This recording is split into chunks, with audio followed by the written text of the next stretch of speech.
मंत्री कह रहे हैं कि आपको 20 लाख रुपया मिल जाएगा इस उम्र में।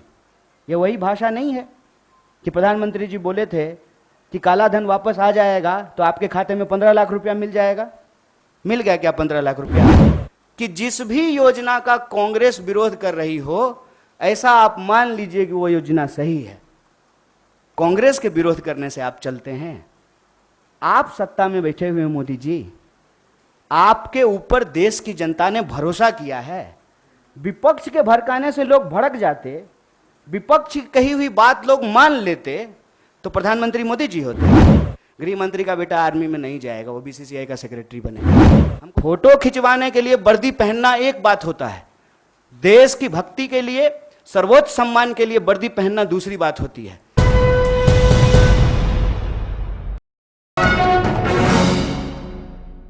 लेकिन आप एक एक मंत्रियों का बयान सुनकर के देख लीजिए। जो लोग अग्निपथ योजना का फायदा गिना रहे हैं, ऐसा लग रहा है कि कोई चीज वो बेचने की कोशिश कर रहे हैं। जैसे सेल्समैन की भाषा होती है ना, वाह मेगा बम्पर ऑफर चल रहा है, आपको 20 लाख रुपया भी मिल जाएगा, 4 साल में आप रिटायर भी हो जाएंगे, फिर आपको रिजर्वेशन भी मिल जाएगा। इस भाषा की मानसिकता को समझने का प्रयास कीजिए। ऐसा लगता है कि रेलवे स्टेशन के बाहर कोई चूहा मारने की दवा बेच रहा हो। साहब, आप मंत्री हैं, आप सबसे पहले देश की जनता को यह बताइए कि इस योजना की जरूरत क्या है।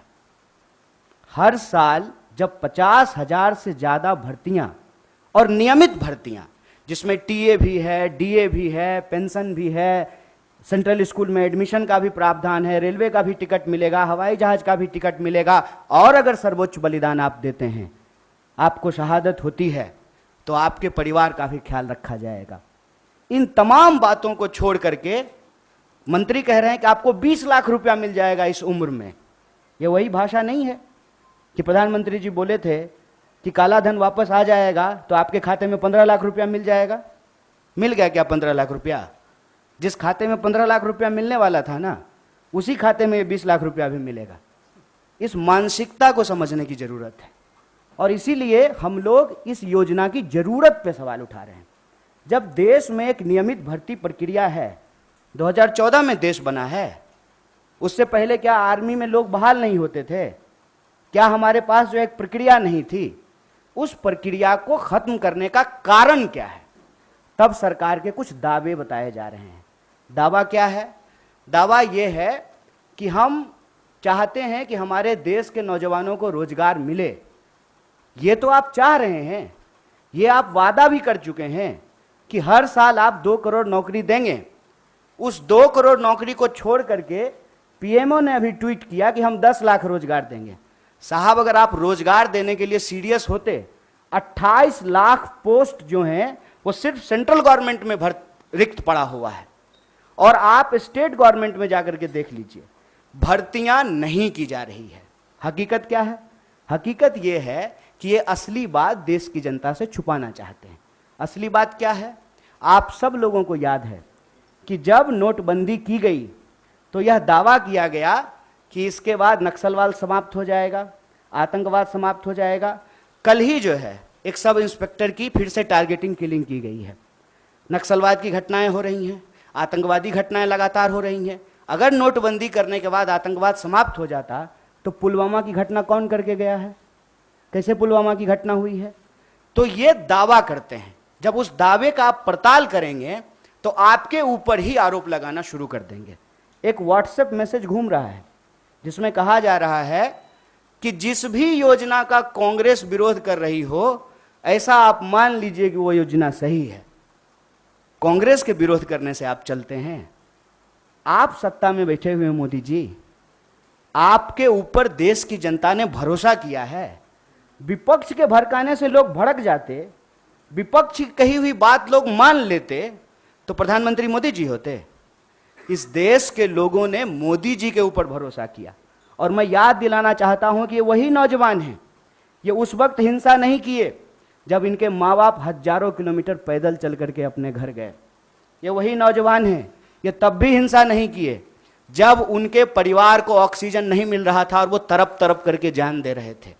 ये तब भी हिंसा नहीं किए जब आपने हर साल 2 करोड़ नौकरी नहीं दी। मैं देश की सरकार से, भारतीय राष्ट्रीय कांग्रेस की तरफ से यह अपील करना चाहता हूं कि ये कोना कोना कौन कोना सोतली पुतो कोना खेलना बंद कीजिए। आप हकीकत में बताइए कि रियलिटी क्या है। क्या आपने विपक्ष को पूछा? आपने विपक्ष को पूछा कि हम कोई योजना ला रहे हैं? आपने कोई पार्लियामेंट्री कमेटी की मीटिंग की? या आपने नौजवानों को पूछा कि हम आपका भलाई करना चाहते हैं किसानों की तरह, और नौजवान कहते हैं कि हमको ये भलाई नहीं चाहिए? इस मनोदशा को समझिए साहब। हम ऐसे गांव से आते हैं, ऐसे इलाके से आते हैं, कोई ऐसा साल नहीं गुजरता है साहब कि हमारे इलाके में कोई शहादत ना हुई हो।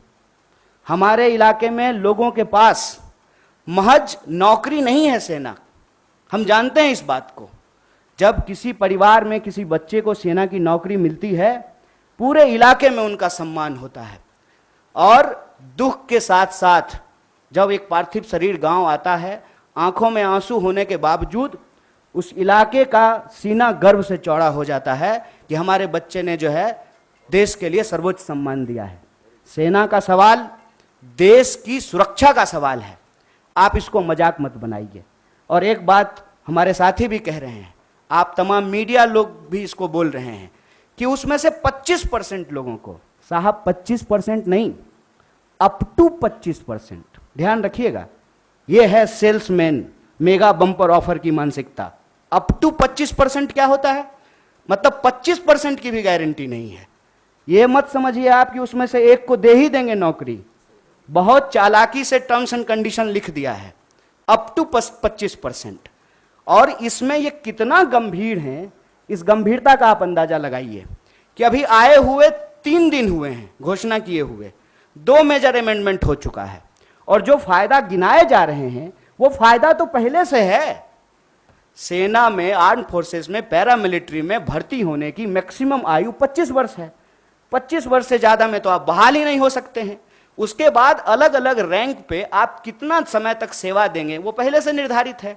और जो लोग आर्मी की नौकरी समाप्त करके, सेवा समाप्त करके आते हैं, उनको अन्य जगहों पे सुविधाएं दी जाती है।